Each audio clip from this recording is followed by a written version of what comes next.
Bem-vindos ao podcast Projetos em Debate, onde apresentamos temas relevantes à comunidade acadêmica e que têm um impacto no ambiente corporativo. Eu sou o Vlamir, entusiasta de gestão de projetos, e ao meu lado tem os professores doutores Renato Penha. Olá, Vlamir. Olá, Dante. Muito obrigado pelo aceite ao convite e por compartilhar conhecimento prático e corporativo com a gente. Saudações ao professor Luciano. E Luciano Ferreira da Silva.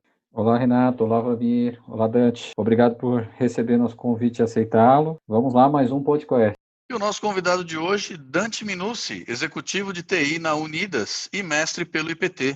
Olá, pessoal. Fico muito lisonjeado pelo convite. Sempre um prazer, ainda mais como uma mesa de debate dentro desse podcast. Obrigado, Dante. O tema desse capítulo é inovação. Vamos apresentar um pouco a relação da inovação com as empresas de tecnologia. Dante, inovação é um tema que vem rendendo grandes frutos a você. Poderíamos contar um pouco da sua trajetória, dos prêmios? Eu sempre trago para o aspecto bem acadêmico. Se eu pudesse fazer uma recomendação a qualquer entusiasta da educação ou da pesquisa, que estude, nunca abandone, que ele só traz frutos. Muitos desses frutos foram baseados em pesquisa, em desenvolvimento, em engajamento das áreas, sempre buscando a parte da liderança, criatividade, né, termo muito usado dentro das organizações, então sempre buscar um ambiente muito criativo dentro do grupo, tendo cada uma dessas premiações assim que ao longo da carreira e dos últimos anos em especial a gente tem com um time conjunto, eles são baseados num ambiente muito criativo e obviamente isso aí tudo leva ao processo de inovação da corporação. As pessoas trazendo consigo toda a sua criatividade, tendo uma proteção, tendo aquela liberdade de desenvolver tudo aquilo que eles conseguem desenvolver no ambiente corporativo, na sua especialidade ou cobrindo a especialidade de uma outra pessoa dentro do grupo, é o que fez sempre os cases de sucesso. E, obviamente, tem toda a parte da escrita, da redação. Minha mãe é professora de português, ela sempre pegou no meu pé quanto a boa escrita. A minha caligrafia é péssima e ultimamente nessa parte da digitalização a gente acaba esquecendo ainda mais a caligrafia, mas eu sempre procurei redigir, escrever e é algo que sim, é isso como eu disse na introdução, nunca deixe de estudar, nunca deixe de buscar o conhecimento, então você aguçando a curiosidade, a criatividade vem e a inovação ela acaba acontecendo, você leva isso para todo o seu grupo, é algo muito frutífero e é objeto de muito orgulho pessoal, tem um propósito na vida, você traça aqueles pequenos objetivos, você alcança você tem as suas pequenas vitórias e você consegue um objetivo maior. Bem isso que a gente trabalha, eu pessoalmente trabalho muito com os grupos que eu tenho orgulho de sempre ter trabalhado com todos eles. Dante, aproveitando essa bela introdução da inovação, como é que você definiria a inovação dentro do ambiente corporativo, desde a alta gerência até o nível operacional? Tem os grandes desafios corporativos, às vezes eles estão centrados dentro do ambiente da própria companhia ou acaba transcendendo parte dos desafios globais. Atualmente a gente está num dos maiores da nossa geração e provavelmente das gerações passadas também, com a questão dessa grande pandemia. Então, a gente está vivendo na pele todo esse desafio, né? E esse desafio das corporações se reinventarem. Existe, sim, toda uma pressão dos altos executivos, da classe C, do C-level, das companhias, por se reinventarem. Você vê grandes empresas, às vezes tem 100 mil, 200 mil funcionários, colocando todo mundo para trabalhar de casa. Então, as empresas elas vão se deparando com situações inesperadas e, a partir disso, gera um ambiente de inovação. Pode ser num sentido de ruptura ou num sentido de melhoria contínua. Nesse cenário que a gente está hoje, a gente está num movimento de ruptura total. Vem uma grande mudança num cenário e, obviamente, todas as empresas elas foram obrigadas a se reinventar, tiraram muitos processos da frente e avançaram, senão seriam engolidas ou teriam, pior dos cenários, de ter enfermos dentro das companhias. São desafios. Aquilo que é estruturado, o C-Level, depende muito da estrutura da companhia e onde que a área de inovação ela se enquadra, ela busca traçar objetivos. Tem que ter um propósito, uma estrutura que permita um objetivo de uma área usuária ou qualquer dor da companhia ou que tudo isso precisa alcançar. Uma vez que vem do C-Level, a empresa entende que realmente você tem, né, um suporte do grupo diretivo da companhia, tem essa cultura, ambiente corporativo, colaborativo, as coisas acabam fluindo, né? E uma vez que ele vem do C-level, passa para a parte de gestão, para a parte de gerência, para a parte dos analistas, estagiários, menores aprendizes, toda a camada, uma vez que tudo isso está dentro dessa mesma cultura organizacional, a inovação ela passa a fluir muito bem. Então é um processo de cultura. Dentro desses conceitos, dentro da corporação, se a gente faz um comparativo de academia para a organização, a cultura ela tem que estar enraizada naquela companhia. Senão vai ser simplesmente para vender cliques em algum portal, em alguma matéria, muitas vezes paga. Não é esse o grande objetivo. Tem que ser a transformação, fazer o bem e atender aquele objetivo daquela iniciativa, né? Nem que não seja na largada, mas que tenha um plano sustentável para toda a melhoria desse processo. Primeiramente, parabéns pela sua trajetória. Nota-se, inclusive, sua preocupação de usar suas competências adquiridas aí ao longo do tempo, tanto carreira acadêmica quanto carreira profissional, que já vem de berço, né? Como você mesmo destacou agora há pouco, veio um incentivo lá de trás, ó, tem que fazer melhor. E esse é um ponto que é importante para a gente e é caro para o praticante, para o acadêmico, que é a inovação, entender de fato essa inovação que parece, no primeiro momento, simples, né? O agregar, o trazer o novo, que tenha valor. E você tem um questionamento na sua fala que é muito interessante, que nós tratamos como inovação ativa ou a inovação incremental. Como é que você vê, você fala muito da cultura, mas como é que você vê um ambiente de negócios normal, fora até desse contexto de coronavírus, mas como é que você vê um ambiente de negócios normal para estimular a inovação e se de fato a gente consegue fazer inovação disruptiva?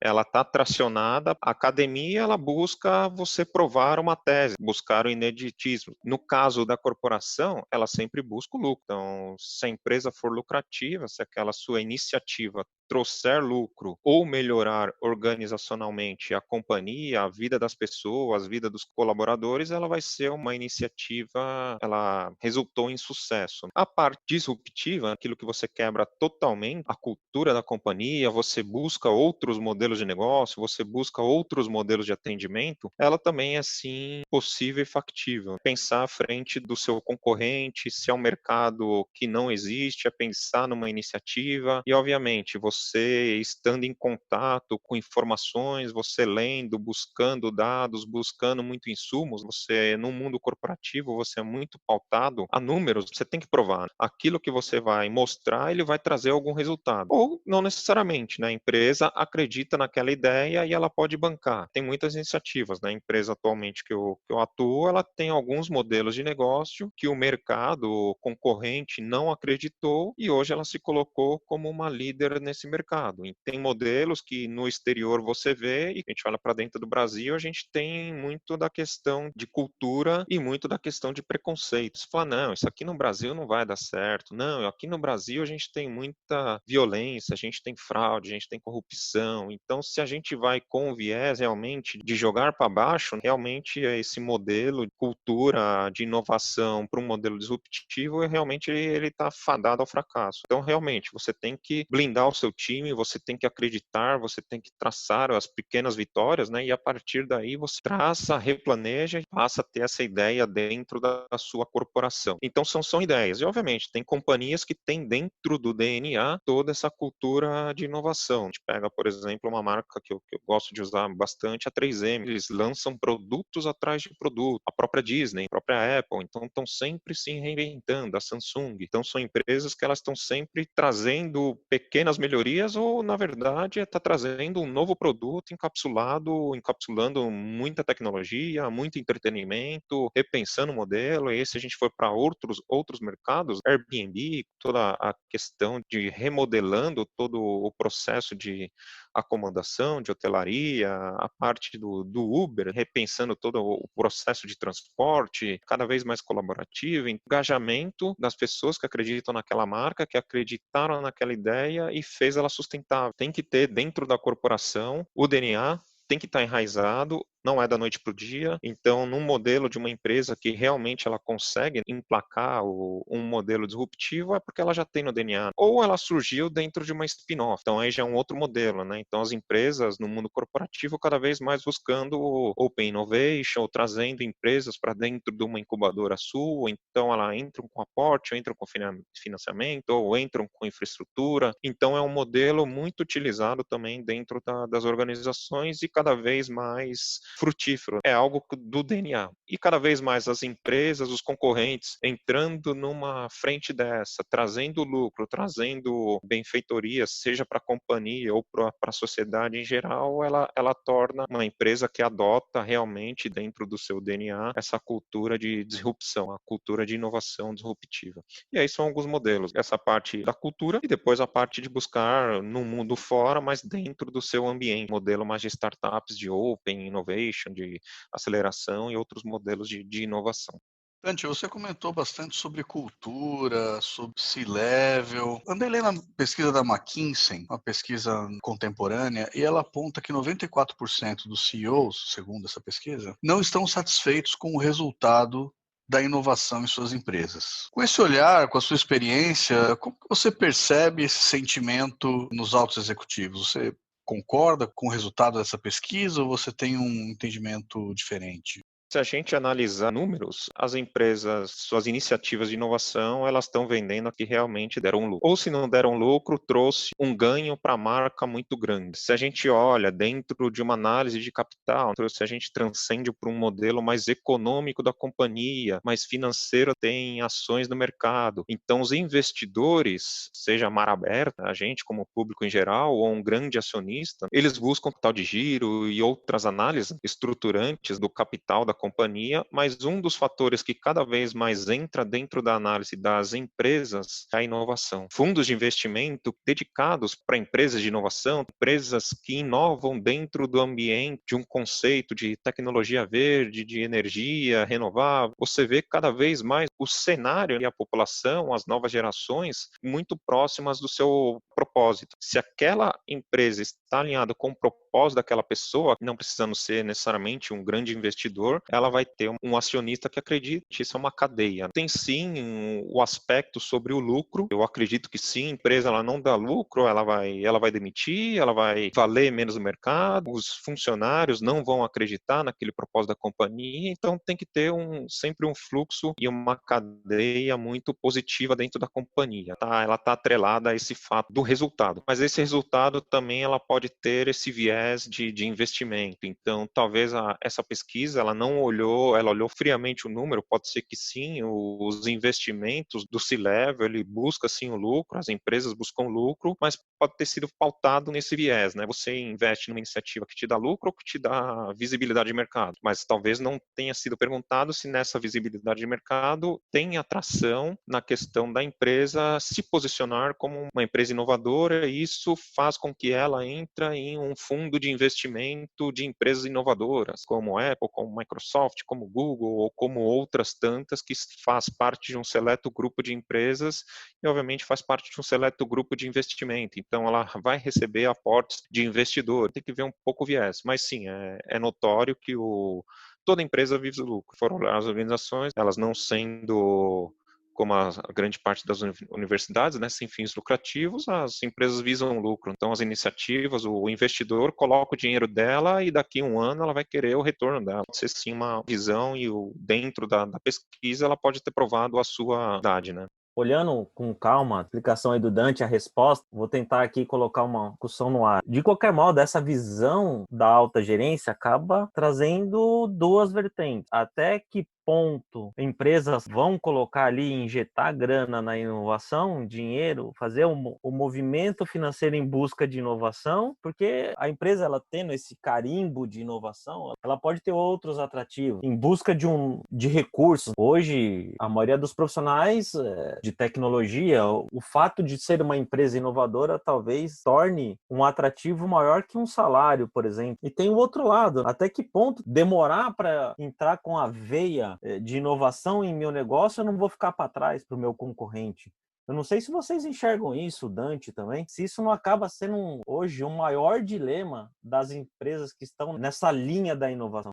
Mas só para complementar um pouquinho, Dan, essa visão, o Renato nos chama à conversa. Você tem até exemplo do que eu tinha te perguntado a respeito da inovação disruptiva, e aí para você complementar para a gente, até você tem espaço, muitas vezes, uma cultura propensa a gastar. O quanto disso atrai profissionais e o quanto disso acaba gerando até um risco para a empresa, porque momentos adversos requerem caixa. E será que eu tenho? Você falou de startup, a cultura da startup. Então, pegando o gancho no que o Renato coloca, é assim, nem tudo é bom ou é ruim. Então tem um lado positivo e um lado negativo. O que você poderia acrescentar para a gente? Você tem uma cultura para inovação legal, você tem uma propensão para gastar ou para investir nessa inovação que atrai novos profissionais, mas de outro lado as fragilidades organizacionais também, né? Qual que é o time para eu inovar em relação ao externo, ao ambiente que nós estamos, da empresa ali que ela vive? Também qual que é o time para se investir em busca de pessoa, processo, cultura, o viés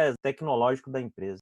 Tem sempre esse viés. Toda empresa, se a gente falar de grandes organizações, elas sim se inspiram num fluxo de startup, porque em geral as grandes companhias, principalmente as companhias estrangeiras, elas seguem um caderno de boas práticas, um caderno de como até se investir, não caiu em total desuso, mas sim, as empresas, para aquilo que é estruturante, para aquilo que é o seu core, para aquilo que é o seu negócio, ela vai seguir uma atração e ela vai seguir uma linha de construção. E a gente vê essa curva inversa no sentido, você pega pequenas startups, como o Netflix, que cresceu num nicho de mercado, fitas de vídeo, de CDs, de DVDs, e ela viu aquele nicho de entrega, digitalizou, a partir dela ela tinha um modelo totalmente desestruturado, e a partir do momento que ela vai crescendo, ela vai estruturando o seu negócio, né? Ela vai criando uma governança. Então é necessário sim ter essa governança, mas se você aplica simplesmente a segurança, a governança e os processos em cima de toda e qualquer iniciativa da sua companhia, você está criando obstáculos para aquilo que a gente falou no comecinho da nossa conversa de criatividade. Uma vez que a gente coloca processo, que a gente coloca bloqueadores dentro de toda a companhia, que muitas vezes são a cultura da inovação, ela passa a minguar, né? Ela passa a não ter toda aquela atração. Então a companhia, a partir do momento que ela cresce, essa é uma curva que a gente vê nas organizações, aquilo que é o core dela, que ela faz muito bem,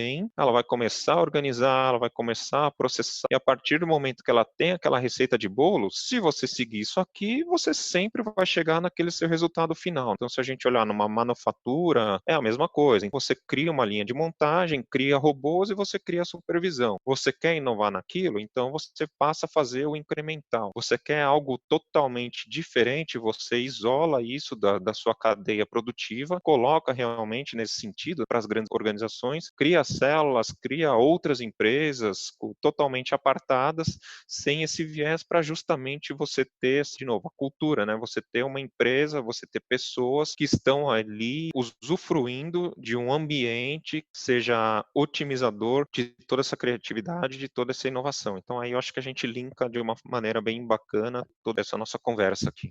Dante, você fala dessa questão do C-level, dos gestores, você tem esse lado forte de equipe. Uma dúvida que fica aqui, essa questão dos altos executivos, na sua visão, é um fator genético, é inato a ele, ou foi desenvolvido ao longo do tempo, foi adquirido profissionalmente? Esse espírito para inovar?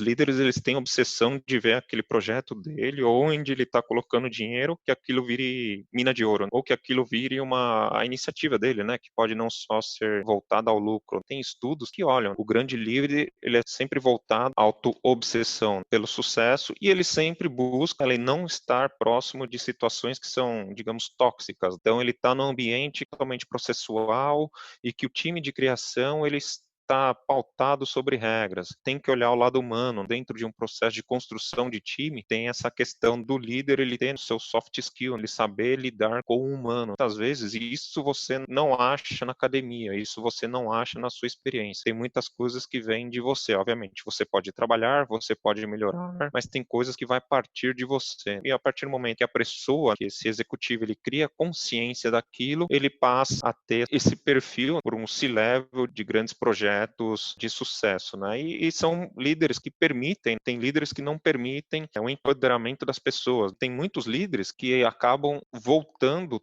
problemas e necessidades. Então, acaba entrando muito na famosa microgestão. Tem algumas ações que ele tem que se precaver. Então, isso são treinamentos que o grande líder pode evoluindo dentro da sua conduta corporativa. E, obviamente, não pode ser um modelo que ele sempre siga as regras. Então, se a gente está olhando um grande executivo de inovação, ele tem que olhar naquele cenário, isso aqui é core da companhia, isso aqui é a receita de bolo, é a linha de produção, isso aqui vai seguir nesse modelo e a gente vai fazer melhorias implementares, a gente vai implementar melhoria contínua dentro desse fluxo. Ou não, vai ter aquela iniciativa que ele vai ter que agir naquele momento e falar, essas regras não se aplicam a nós, não se aplica a esse grupo e vamos seguir. E aí o grande líder ele tem que ser sim aquela pessoa que atua como escudo do time, né? E fazer com que o time dele evolua cada vez mais, né? Então são algumas partes faz de um líder uma evolução. Um grande líder ele está pautado na inteligência emocional, né? Não só no racional. Então ele tem que ter muito essa tração. Por último, eu destacaria a assertividade. Eu acho que um grande líder ele tem que ser uma pessoa que ele gosta da competição, que em alguns momentos ele pode ser sim agressivo no sentido de a gente vai conseguir, vamos atrás deles ou vamos atrás daquela iniciativa. Em determinados momentos pode ser passivo e submisso, dependendo de qual grupo, qual é o eleitorado dele. Então, se ele tem que vender a iniciativa, pode ser que em determinados momentos ele tenha que ser mais passivo também. Então, todo esse autoconhecimento, né, essa inteligência emocional, o grande líder, ele tem que ter isso muito bem gerenciado e gerenciável dentro dele. É um outro exemplo que eu gosto de falar, igual um animal de estimação, né, um passarinho, por exemplo. Você pode segurar ele na mão, se você apertar muito, ou ele vai escorregar na sua mão, ou você vai acabar matando aquele animal. E pelo outro lado, se você soltar aquilo da sua mão, vai cair. For um passarinho, pode voar. O grande líder, ele acha essa linha bem tênue, então ele sabe onde ele está indo. Se ele está apertando para o time ir entregar, ou se ele está soltando, porque naquele momento o time tem que ser muito criativo e muito autoconfiante, que é um time que já chegou num nível de maturidade dentro de inovação muito alto. Tem essas partes de assertividade. Então, são itens que o líder vai trabalhando, né? E, obviamente, com o passar do tempo, quanto mais experiência, mais ele vai melhorando o seu desenvolvimento pessoal e o desenvolvimento do seu time. Dante, um ponto interessante na inovação são os insights. Você recebe seus insights, aquilo amadurece na sua cabeça e acaba virando uma iniciativa de inovação. Um desafio no mundo corporativo é a vala comum dos insights. Então, normalmente os executivos, eles frequentam os mesmos eventos, eles leem as mesmas publicações, eles recebem em suas empresas as mesmas consultorias com os mesmos consultores e, em geral, com as mesmas ideias. Você entende que isso é uma dificuldade em digerir o que é um insight comum que foi compartilhado com todos e logo você está na vala comum, do que é um insight que realmente você pode seguir em frente, que vai se transformar numa inovação e num diferencial competitivo? Pessoas têm a intenção de levar o conhecimento, levar casos de sucesso, e uma vez que você gera um ganho de sucesso, você tenta colocar também sua empresa no nível de early adopter, né, de uma empresa que adota muito cedo aquela tecnologia. Então, nesse sentido, sim, as empresas, elas tem acesso aos mesmos materiais, mesmo que ela não esteja no mesmo evento, lendo o mesmo livro ou lendo o mesmo material, esse material vai chegar por um funcionário, vai chegar por uma pessoa que busca conhecimento e, em geral, tem algo que é um problema, eu caracterizo como um problema da companhia, é a síndrome grama do vizinho é sempre a mais verde. Tem muito isso dentro das companhias, né? E acaba não fazendo reconhecimento do time interno. Muitas vezes é preciso, e eu acho que sempre frutífero você observar o que foi feito de bom no seu vizinho, no seu concorrente.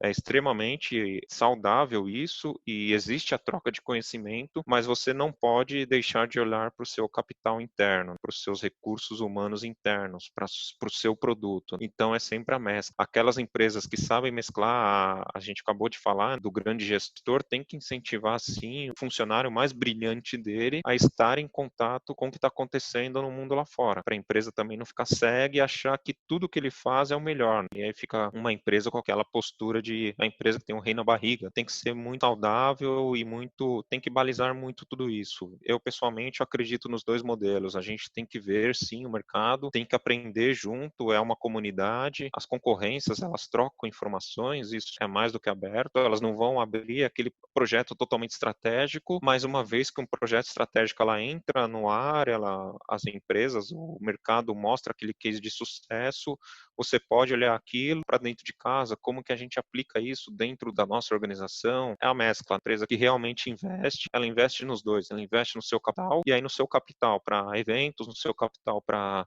mundo acadêmico, no seu capital para investimento de ações internas que ela acredita ou ela acreditou no time, empoderou o time dela e está deixando o time dela crescer e criar, ou co-criar com algumas empresas parceiras. Beleza, Dani, muito bem explicado, mas vamos levar esse pensamento agora para dentro da empresa, da sua experiência profissional, também levando aí para dentro dos projetos de inovação, de transformação digital, que hoje move a grande parte das empresas de tecnologia. Na sua visão de projeto, os métodos que estão sendo empregados pelas empresas, pela área de inovação para medir esses projetos. Você sabe onde você quer chegar. Então, as pequenas vitórias, elas são, é como se tivesse uma trilha com pedras que a gente está pisando cada uma e toda a sua equipe pisando pedra por pedra. Então, cada uma dessas pedras que a gente vai pisando para a gente chegar do outro lado do rio são as pequenas vitórias. Esse é um dos fatores dentro do projeto que faz total sentido para a evolução do projeto. Se a gente olha para o projeto também, estabelecer regras simples. Se for uma empresa que tem regras muito robustas, são itens que vão acabar bloqueando a entrega do projeto. Munir o time de muita informação. Quanto mais informação das áreas de negócio, mais o time vai comprando aquela ideia que está sendo criada e vai se engajar para entregar. E, obviamente, tem que estar todo mundo junto. Se a gente olha para uma metodologia ágil, cada vez mais dentro das companhias, elas todas, às vezes alugando, dependendo do porte dela, né, óbvio, alugando até prédios para a montagem dos famosos squads, todos aqueles times, né, multidisciplinares. Então você tem a pessoa do RH, você tem a pessoa do negócio, você tem o desenvolvedor, você tem todos os seus times dentro daquela iniciativa. Então isso traz sim o sucesso para o seu projeto. Um outro fator que eu vejo como muito importante, fator de sucesso para os projetos, é que o seu time de desenvolvedor, o seu time de consultores, especialistas, cada um ser capaz de fazer a atividade do outro, não ter pessoas com aquele viés de isso é meu e isso vai me fazer eterno dentro da companhia. Então, é a disseminação do conhecimento dentro do próprio time. Então, é um fator de sucesso muito importante dentro dos projetos, né? Se a gente olha dentro do processo de estrutura também, então a gente pode ter o caos, a gente pode ter aquele modelo totalmente estruturado, e a gente pode ter improviso, a gente tem o melhor e o mais rápido para a tomada de decisão. Muitas vezes vai ser algumas iniciativas pautadas no improviso, tem que ser um time, um projeto, por ser um projeto de inovação, a gente vai se deparar com pequenos percalços. O seu time tem que ter a capacidade de improvisar para que sejam tomadas rápidas decisões. Um modelo dentro de projetos que nos permite esse controle são as regras simples dentro de um projeto de inovação. A maioria dos projetos que eu mesmo acompanho são projetos que giram em torno da metodologia ágil, então são entregas parciais, porque se tem imprevistos, a gente facilmente contorna aquele problema, não espera a entrega do produto final para tomar uma ação que de repente tem que refazer todo o produto, cruzando um rio, pulando pelas pedras que tem no caminho, então cada uma dessas pedras levando o time e comemorando. Tem outros fatores de sucesso, tem a projeto, eu pessoalmente estou acompanhando com o time, que é um canal de atendimento totalmente novo, e dentro desse canal a gente utilizou uma técnica dentro do projeto que é o lançamento silencioso. E organicamente, clientes ou os fãs daquela marca, eles vão nos alcançar a partir daquele canal, e a partir daí a gente vai melhorando a inteligência artificial, vai melhorando os robôs que estão por trás daquela solução. Algumas técnicas que a gente pratica dentro dos projetos das organizações, a partir daí a gente instala essa base, traz esse conceito, a comunicação é importante, né? Tem que ser uma comunicação muito clara, saber para quem tu está comunicando, são alguns fatores, olhando o projeto, pode simplificar todo esse esteira, esse ciclo de vida do projeto, a gente vai simplificando em menores entregas, em entregas silenciosas, vai testando, vai melhorando, e a partir do momento que aquele produto está maduro, aí sim você abre o mercado, aí sim você vai vender o seu case de sucesso, aí você faz todo o seu oba-oba, digamos assim, da sua iniciativa. Ô Dante, aproveitando essa parte que você tocou, tecnologia, chatbots, transformação digital, toda a parte de inovação, fique tranquilo para omitir alguma parte da resposta, mas as empresas hoje, não só de tecnologia, pela sua rede colaborativa, por experiência passada, amigos de outras empresas, essas empresas estão com sua propriedade intelectual em dia, estão sabendo proteger a sua inovação? olhar do investidor, vai ter o olhar do conselho, mas sempre vai ter aquele olhar de dono. As empresas, mercado brasileiro, se a gente olha a quantidade de patentes Brasil versus quantidade de patentes Estados Unidos, não saberia dizer um percentual, mas eu acredito que é ínfimo. A quantidade de patentes que são requeridas no país deve ser uma quantidade muito pequena, apesar de que eu acho que está crescendo bastante, né? Pelo menos os números, as iniciativas, digamos, a rede de contatos que eu tenho, como você bem disse, Renato, sim, tem cada vez mais as empresas ou mesmo o mundo acadêmico tem buscado a patentear suas ideias. Então, é algo que protege a marca, protege as empresas, mas ainda a gente está embarreirado em custo. Pode ser que esse cenário que a gente está vivendo também propicie alguma melhora dentro desse sentido também, né? A gente já viu a flexibilização das empresas dentro de casa. A minha esposa, ela é da área da saúde. Uma das grandes reclamações dela com relação ao conselho é a não permissão, uma postura de que toda consulta tem que ser feita presencialmente. Dentro desse modelo, agora a gente vê médicos, nutricionistas fazendo toda a parte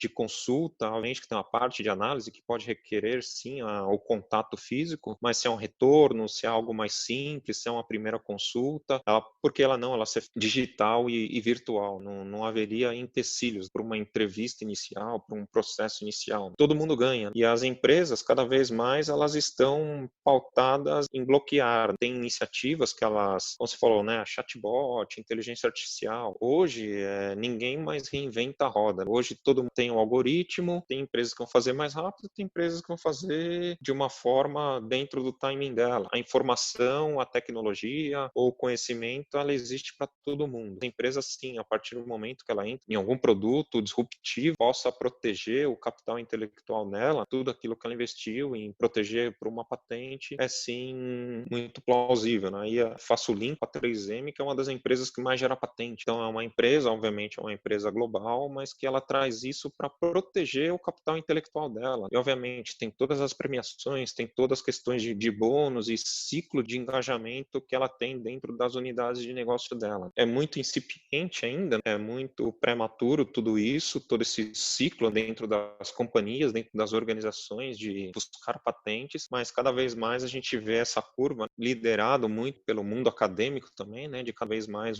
a proposta, né, uma tese, essa tese gerar uma patente, então é um ciclo que ele é virtuoso, né, ele só tende a agregar. Dante, nós falamos muito aqui da questão de competitividade, agregar valor para a empresa e vários aspectos aqui relacionados à maximização dos resultados da organização. Mas tem um outro lado da inovação, e aí eu queria sua opinião a respeito disso. Qual que é a sua visão a respeito de como as empresas lidam com a inovação voltada para a sustentabilidade, uma inovação social? Como é que você vê esses aspectos com relação às empresas e à inovação? Tem virado uma grande febre. As empresas que eliminam toda emissão de gás carbônico, as empresas que realizam que dias ou que os funcionários podem levar o pet para dentro de casa. Antes algumas empresas colocavam isso como um benefício de realizar o home office, trazer como a gente passa no mundo, digamos, corporativo, acaba tomando muito mais tempo da pessoa dentro da companhia, dentro da empresa, do que junto com a própria família. Então, cada vez mais as empresas, elas têm levado esse aspecto para dentro da sua área de pessoas, recursos humanos, para realmente atrair os talentos, ainda mais a nova geração. Ela não quer mais ter carro, ela não quer mais ter casa, ou seja, você vê um perfil ali, né? Se a gente passa ao aspecto humano, ela não tem vínculo a nada, então ela tenta atrair os funcionários pela lealdade, né? Ela procura ter pessoas leais à sua marca. Então, as empresas, cada vez mais, elas buscam isso. E aí, se olha sobre o aspecto do consumidor, ela tem que ter, sim, a questão, né? Hoje as empresas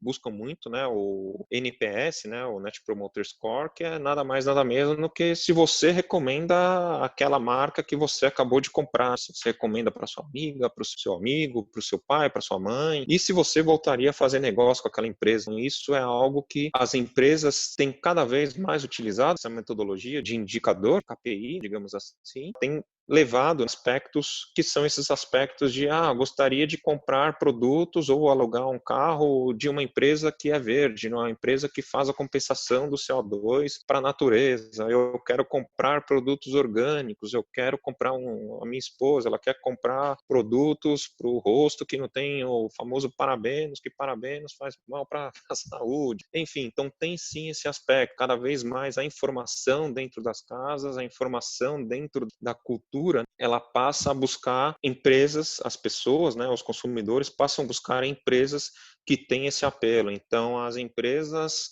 elas podem sim ter dentro do seu DNA essa cultura, mas elas estão também observando que se elas não adotarem aquela cultura de ser verde, de ser ecologicamente correta, de ter um produto que é sustentável, ela pode ir para o vizinho, ela pode ir para aquela startup que está comendo o negócio dela. Então, as empresas, por isso que é muito importante, né? Linkando até toda essa nossa discussão, é muito frutífera, toda muito relacionada. Então, quando a gente olha tudo isso, a gente olha assim para uma organização que está olhando toda a sua cadeia produtiva. Então, ela está colocando novos produtos no mercado, que ela está olhando um novo público, olhando a geração da demanda dela. São movimentos que não voltam mais. E, de novo, a gente falou até de investimento e de capitais que são de empresas, de bancos, de investidores ou de corretoras que têm fundos específicos para investir em empresas que são ecologicamente corretas ou que são aderentes às culturas verde. A gente vê cada vez mais essa geração de demanda por esse tipo de programa. As empresas, elas vão se reinventando, é um processo de inovação, de melhoria contínua dentro das companhias, justamente para bloquear e para não se ver atacada pelos novos entrantes. Cada vez é mais fácil uma startup entrar e derrubar uma grande companhia, efeito Kodak, efeito Blockbuster e por aí vai. Pode sim entrar um concorrente dentro daquele nicho e se as empresas não estiver participando daquele evento, não tiver dentro daquela consultoria, não fizer algo muito semelhante, ela não vai saber o que está acontecendo dentro do seu entorno, está olhando só para o seu umbigo, está olhando só para o reizão dentro dela, num egocentrismo muito grande, e ela pode, no dia seguinte, decretar falência, né? Ela vira um grande logo, vamos estudar na academia, mas ela morreu. Agora não é mais esse, agora é o outro. Próprios mercados de táxi, de transporte, de hotelaria, de entretenimento, se reinventando dia após dia, com a entrada de um novo meio de comunicação, né? Agora mesmo, assim, no mundo corporativo utiliza muito uma mídia social específica e todas as outras mídias sociais foram adotando lá as historinhas, o cara entra lá numas lives, agora até a mais corporativa delas, já adotando também esse conceito de histórias dentro do canal. Então, são as empresas se reinventando porque teve algum estudo, teve algum número provando que ele pode reter a audiência dentro daquele seu canal. Cada vez mais as empresas elas vão se reinventar, ela vai olhar o seu nicho, ela vai olhar o seu propósito, mas se o concorrente ou um concorrente distante ou uma empresa que ele se espelha está fazendo aquela iniciativa deu muito certa, realmente ela vai espelhar, vai adaptar para o seu negócio também. Cada vez mais a gente vai ver isso, né, das empresas ecológicas, os trabalhadores estão envelhecendo, está vindo uma nova geração de trabalhadores, essa nova geração de trabalhadores ela não tem muito vínculo, ela se desprende muito rapidamente, ela vai de um lugar para o outro, ela quer ter essa liberdade. Se as empresas não se adaptarem, se elas não forem ecologicamente, se não tiver esse viés de se reinventar, né, e se adaptar ao que a demanda está pedindo, não reinventar todo o seu produto, elas podem sim estar fadadas ao fracasso. Dante, como você enxerga o futuro da inovação em empresas de médio porte, grande porte, a curto e médio prazo? Acho que o que vale para startup vale também para a grande companhia. As empresas, elas têm que estar pautadas pelo propósito, né? E propósito a gente pode traduzir por estratégia e planejamento, né, dentro da companhia. Então as empresas, elas têm que fazer a estratégia de ir ao mercado, ela tem que fazer a estratégia de mapear o seu mercado, ir a campo, né? A gente vê em séries o presidente se maquiando todo para ir na concorrência ou para ver os problemas dentro de casa. As empresas, pequena, média ou grande, ela tem tem que ter realmente esse planejamento e a estratégia muito bem desenvolvida. Ela passa a fazer a gestão do seu produto, fazer o desenvolvimento, fazer o gerenciamento. Uma vez que ela gerou o produto, ela tem escala para demanda, então ela vai fazendo demandas diretas e indiretas. Toda essa geração de demanda é parte desse fluxo do futuro da inovação, né? A inovação tem que olhar a demanda. Não pode esquecer do marketing, do consumidor final, né? Tem que olhar empresas. A gente olha a Amazon, né, com aquele seu grande slogan, Customer Centric, cada vez mais focado no seu consumidor, porque as empresas, pequenas, médias ou grandes, elas têm que ter essa questão da lealdade, né? Ela não faz uma boa ação a troco de nada. As empresas fazem boas ações para ter as pessoas leais à sua marca. Então, esse é um grande propósito dentro da inovação, né? Você vai inovar para trazer o seu consumidor um produto que ele já é conhecido como grande referência, né? Pensou naquela marca, pensou naquele produto, pensou naquela marca, como para novos produtos. Então, eu acho que são esses pontos que cada vez mais as empresas, no futuro, para as empresas que buscam realmente a inovação, elas vão olhar por esses pilares, passando pela estratégia, passando por o gerenciamento do seu produto, do seu core, do seu novo produto, gerando cada vez mais demanda, cuidando da sua demanda e criando seus programas de lealdade. Aquele mercado, aquele nicho que você conquistou, você quer ter aquele nicho para sempre com você e bloqueando dos novos entrantes. Então, são itens que realmente o futuro da inovação ela tem que olhar essa esteira produtiva. Dante, muito obrigado pelo seu tempo, pelas ideias compartilhadas conosco. Espero que sirvam de inspiração para novas pesquisas na comunidade acadêmica e igualmente como insights para os gestores inovarem. Nós ficamos por aqui. Um grande abraço a todos e até o próximo episódio. Tchau, obrigado, pessoal. Tchau, tchau. Obrigado a todos. Valeu, obrigado, Dante, Vlamir, Luciano. Até uma próxima.